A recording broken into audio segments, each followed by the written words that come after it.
तर आज आम्ही करत आहे कोळंबीचं कालवण. तर कोळंबी अशी स्वच्छ केली, सोलली वगैरे, तर हळद मीठ लावून ठेवलेलं आहे.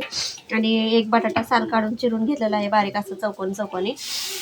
तर इथं मसाला भाजायला टाकलाय, लसूण, खोबरं, जिरं, तीळ, कोथिंबीर, कांदा, टमाटा हे सगळं ना मिक्सरमध्ये एकदम बारीक वाटून घ्यायचं पेस्ट करून. आणि तेलामध्ये आधी चटणी टाकायची, नंतर हा मसाला टाकायचा आणि चांगलं भाजून घ्यायचा असा. आणि खाली जर चिकटत असेल तर थोडंसं पाणी टाकायचं, भाजून घ्यायचं चांगला. 2-3 मिनिटं चांगला भाजून घ्यायचा कडनं तेल सुटसपर्यंत.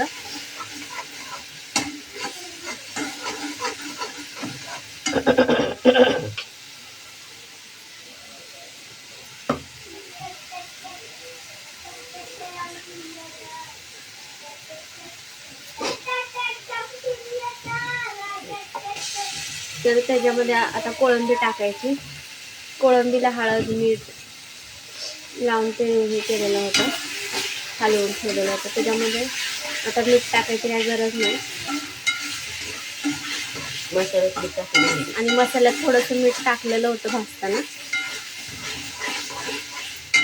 तर असंच आपण बटाटा टाकायचा आणि थोडंसं पाणी टाकून 5-10 मिनिटं शिजवून द्यायचं. ते लगेच शिजतं बटाटा. असं लपटपच कालवण करायचं, जास्त पाणी नाही टाकायचं.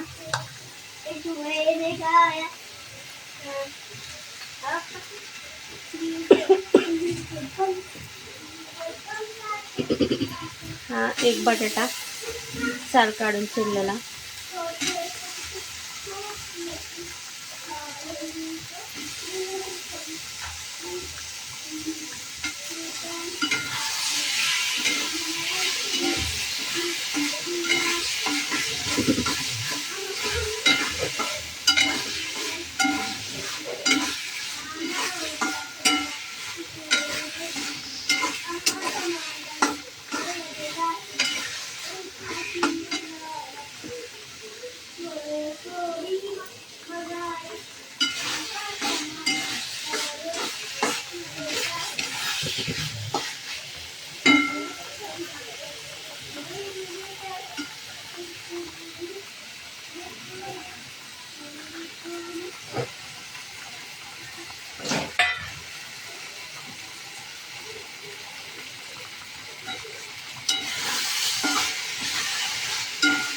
चांगलं कोळंबी बटाटा हा मसाल्यामध्ये एकजीव होईपर्यंत चांगला असं परतून घ्यायचं.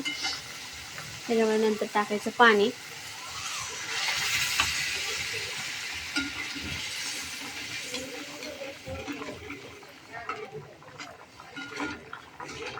जरा 5-10 मिनिटं उकळी फुटली की मग शिजतं ते. कोळंबी शिजायला काही वेळ नाही लागत. तर हे असं आपलं कोळंबीचं कालवण बनलेलं आहे.